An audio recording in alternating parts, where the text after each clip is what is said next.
game industry, and it's more about like an analysis on modern gaming, but it's kind of a compare and contrast between old gaming, classic gaming, and the modern game industry, and why, in my opinion, I feel like it's oversaturated and it feels more monetized than anything.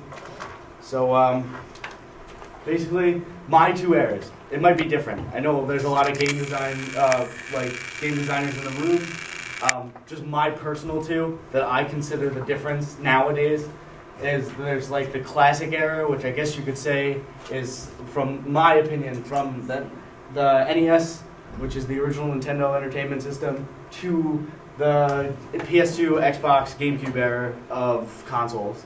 And then this is a picture from the latest Call of Duty, and it's the 10th installment. 10 Call of Duty games have come out, which I find ridiculous. But this is the newest one called Call of Duty Ghosts, and this is basically a picture, and I feel like this is a good example of what, I mean, I guess you could say, what modern gaming has to offer. I mean, it's very detailed, honestly. That is a bull shot. Yeah, I know it is. The game, no.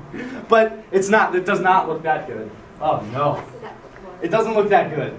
But there's other games on the system that I think, at least visually, are very impressive. That looks like a picture. Yeah, well, Like The a game does not look photograph. like that. yeah, it's Still- not as good as that, and it doesn't play as well The as game that. still looks like it's from 2007. But This? it's way, the point of I'm trying to make is that it's way different than something like this, which is in the classic It's era a great of game. gaming. It's a great game. So all of these video games are fantastic. This is the game on the bottom here is Super Metroid, and that was from the. I said that wrong, I guess, because the first one here, I guess we'll go with, is the left is the Legend of Zelda, very first Legend of Zelda, right? For the Nintendo Entertainment System. Beautiful game, and that's launched the franchise into what we now know as Zelda, with Skyward Sword and the new Zelda, I guess, coming out for the new console eventually, forever and ever. The game on the bottom right is called Super Metroid, and it features Samus Aran, TV shows. You got Twitch, which is a website that streams games.